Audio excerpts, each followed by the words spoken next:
welcome to this session where we're going to explore the Diversity at Sea pilot, where we had the ambition of exploring how can we make life at sea more inclusive and attractive to women and to everyone else working at sea, with the overall purpose also of addressing the gender imbalance at sea, where we currently have close to just 1% women working at sea. And I'm here with Captain Menon, who was captain on board is captain on board the Southern Reverence, and who was is part of the pilot project, where there are 7 women on board the Southern Reverence, out of a total crew of 23, which is astonishing when you know that there's only 1% women in general. So thank you very much for joining, and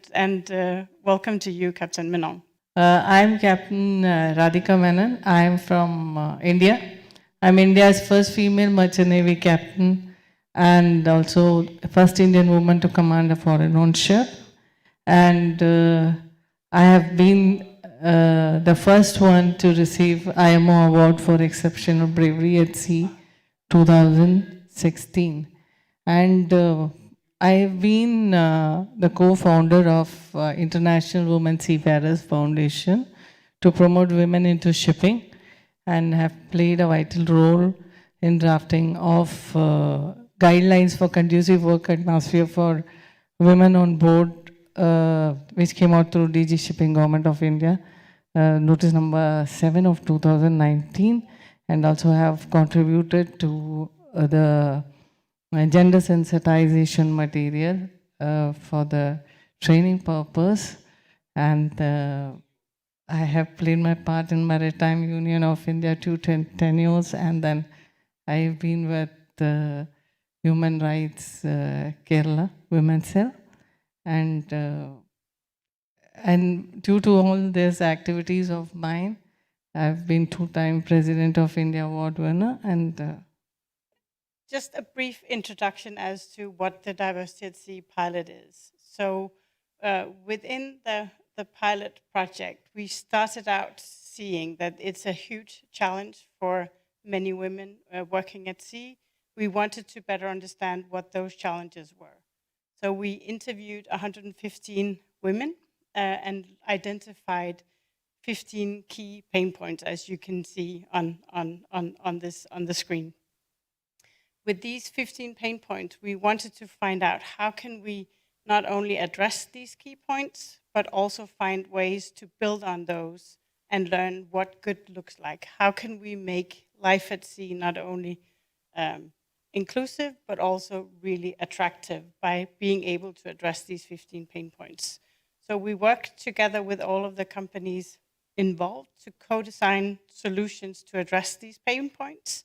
And we sort of co-designed what looks now as sort of and we co-designed upwards of 60 different ideas, and some of them we tested out in the pilot, focusing on how to address sexual misconduct, abuse, harassment, but also how to make it easier for women to succeed at sea, and how to address the challenging social relations at sea. 12 companies agreed to join the pilot.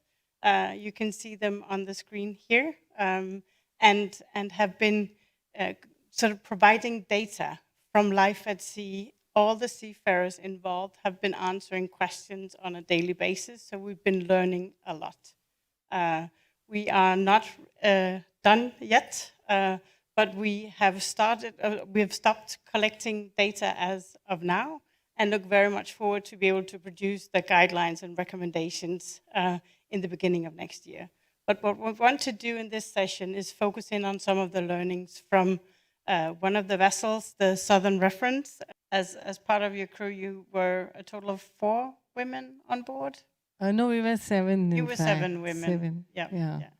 And one of the things that came out really strongly is that everyone on board, and especially the women, felt really safe from abuse, from harassment. What did you do? What are the measures you have done on board the Southern Reverence to make them feel so safe from sexual abuse and from harassment and bullying in general on board your vessel? Yes, actually, first of all, I would like to say Synergy has put in a lot of efforts in the direction of diversity, and they have been the leaders in advocating diversity into maritime field. So that one thing is there. The second thing which backed up was your pilot project, and thirdly, like my experience in the maritime industry from 91 to today. That is because I've been like, my insight into this field regarding the plus the challenges that you can face, so all put together. So we have a proper system to tackle issues that arise from putting two genders together, and then we make them feel home, and everybody cooperated on the ship, and we were able to actually bring them up to what we expect them in the rank. So it was a good effort by the entire team. Thank you, thank you. And another thing, so with the crew on board your vessel and the 11 other vessels involved, we asked a lot of questions as to different topics, and one of them were how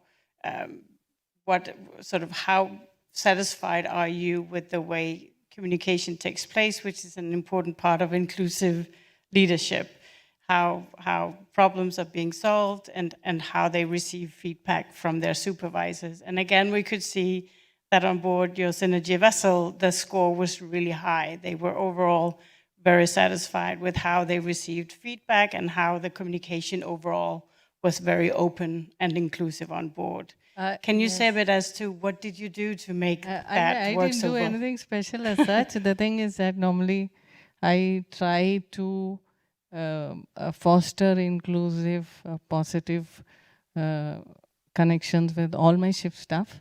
So in that effort, what I have understood, what normally I do is, other than their work aspect, what the general well-being aspects I cover, like we have regular sessions of meeting. I was on a very hectic ship, actually, very short run, but I had leaders who would coordinate games and things at regular interval. So everybody meets in a common place daily, and then you can find out the sad one there. Like, if anybody has an issue or something, then slowly through the proper hierarchy, through the proper department, what is it? Like, is it well-being, or is it the professional part that is pinching?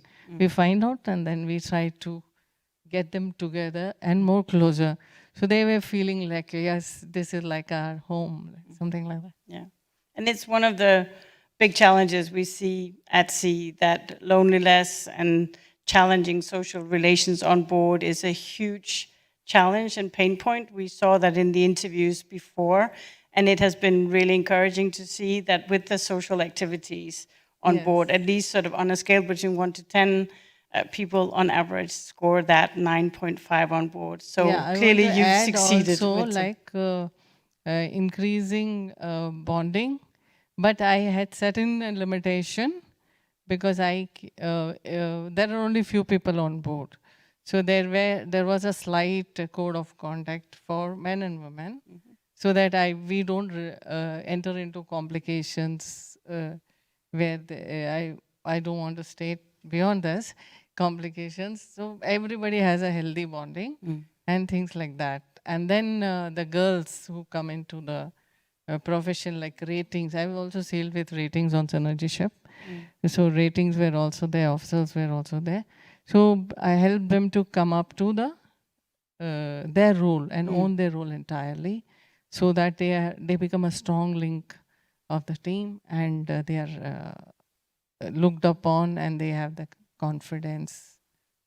And the girls have to develop their self-respect morale to say what is or to understand what is a no. Something. Yeah. So when to say yes and when to say no sometimes. Yes. Thank you. A final question. One of the things that we have also learned is the importance of having someone to reach out to on shore, so mentor setup. And we can see again, this was something that was very much appreciated by the crew on board your vessel, that they had someone on shore. What system did you have, or do you have in place for mentoring from shore? In Synergy, when a lady is selected to go on board, they are mentored ashore, and then they come on board, and then they are in touch with the shore, and then they have all those freedom to call up that particular person when they are on the ship. And then they landed on board. So I've been a constant mentor for them also. So they were on a ship with me. And anytime they can give the feedback to the office or to me, or they can come to anyone. Like, so it was more a secure thing. And then we have a system to, as I said earlier, we have a system to address concerns arising from putting two genders together. Yeah. So all this together, basically lady looks for security against harassment and things like that. Yeah. So it's a good way to keep sexual misconduct in check, but also general just sort of unprofessional behavior is handled through this zero tolerance policy. Thank you and then regularly discussing with the team what is right and what is wrong. Like, we have meetings of top 4 every day for the work purpose.